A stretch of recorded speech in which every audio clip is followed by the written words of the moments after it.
Breaking news. There's a storm brewing in Detroit, and it's not just the roar of the Lions fans echoing through Ford Field. The latest OTA reports are giving us plenty to talk about. We're not just looking at optimism. We're looking at a wave of breakout potential, technical innovation, and a young team that's starting to realize just how good it can be. Before I tell you all the details, make sure you've hit that like button if you're a true Lions fan. It's always amazing to see fans of all ages cheering for this team. There are people here who have been Lions fans for over 20 years. Comment like this: "Go Lions! My heart bleeds blue and silver." Now pay attention. There are 4 news stories that will make this weekend catch fire. First, let's talk about him. Sam Laporta. Even though he's been out with a minor knee problem, his presence is remarkable. Amon-Ra St. Brown, watching from the sideline, made that clear. He pointed to Laporta and said, "He's going to have a big year." Coming off a strong rookie campaign, it would be easy for fans to expect more of the same. Solid production, reliable routes, a reliable target. But what St. Brown is seeing from the sideline isn't just consistency, it's evolution, it's dominance in the making. Dan Campbell and new offensive coordinator John Morton have noticed too. Morton's fingerprints are all over this revamped offensive approach, and Laporta is a key part of that vision. Morton, for his part, isn't just tweaking formations. He's engineering something bigger. This isn't just about stacking numbers, it's about unleashing weapons. And that brings us to 2 names every Lions fan needs to watch closely: Jameson Williams and Jahmyr Gibbs. According to both Campbell and St. Brown, these 2 young playmakers are flashing more versatility, more polish, and more explosiveness. If last year Gibbs was electric, this year he's looking like a full-on lightning storm. He took over when Montgomery was out late last season, and now they're saying he's improved his route running to a level where he could become lethal in the passing game. Gibbs isn't just fast, he's learning the nuance, and that's dangerous for any defense standing in his way. And what about Jameson Williams? The 1,000-yard receiver was strangely underutilized at times last season, despite his raw talent. His target share was inconsistent. One game he'd flash, the next he'd nearly disappear. That may no longer be the case. With Morton calling plays and emphasizing unpredictability, Williams could finally be unlocked in a way we haven't seen before. Think New Orleans Saints in their heyday. Drew Brees spraying the ball to whoever got open. Now it's Jared Goff, backed by weapons galore, with no clear prediction as to who'll go off next. That's the dream. A defense that can't key in on 1 or 2 guys because everyone is a threat. But we can't talk about this offense without addressing the elephant in the room,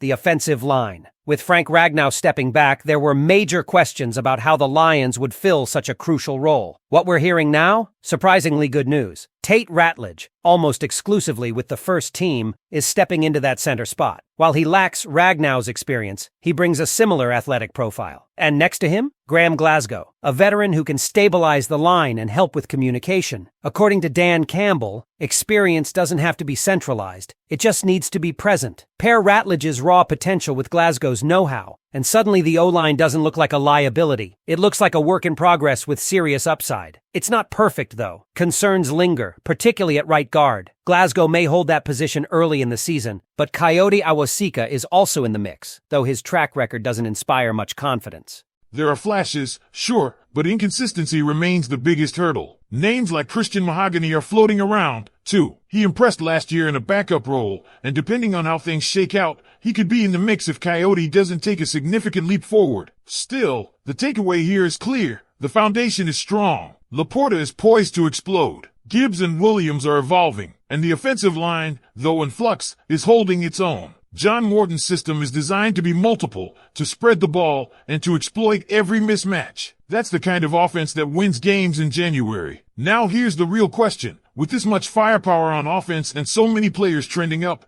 what should the expectations be for this unit in 2025? Should we be talking about the Detroit Lions offense as one of the most dangerous in the NFL this season? Because if the buzz coming out of these OTA sessions is any indication, then yes, we absolutely should. The real shift, though, isn't just about raw talent. It's the way this coaching staff is recalibrating how they want to use it. John Morton isn't just a new name in the building. He's redefining how this offense operates. The era of relying heavily on trick plays or leaning solely on the legs of Montgomery or the hands of Amon-Ra might be winding down. We're talking about a more layered, more unpredictable, more dangerous scheme, one where Jared Goff won't be forced to play hero ball but can instead surgically attack with a diversified arsenal. That's how good teams become great. That's how playoff wins happen. And speaking of Goff, don't overlook how critical his leadership is in all this. While the spotlight shines on the flashier positions, it's Goff's ability to digest and execute Morton's complex offensive system that will ultimately determine how far this unit goes. And if early signs are accurate, the communication is already strong. Pairing Goff's football IQ with Morton's creative concepts and a supporting cast this stacked, that's the kind of combination that keeps defensive coordinators awake at night. Let's go back to the trenches. Frank Ragnow was more than just a linchpin, he was the glue. Replacing that isn't easy, but with Tate Ratledge stepping in and showing real promise, there's genuine hope. He's got the athleticism,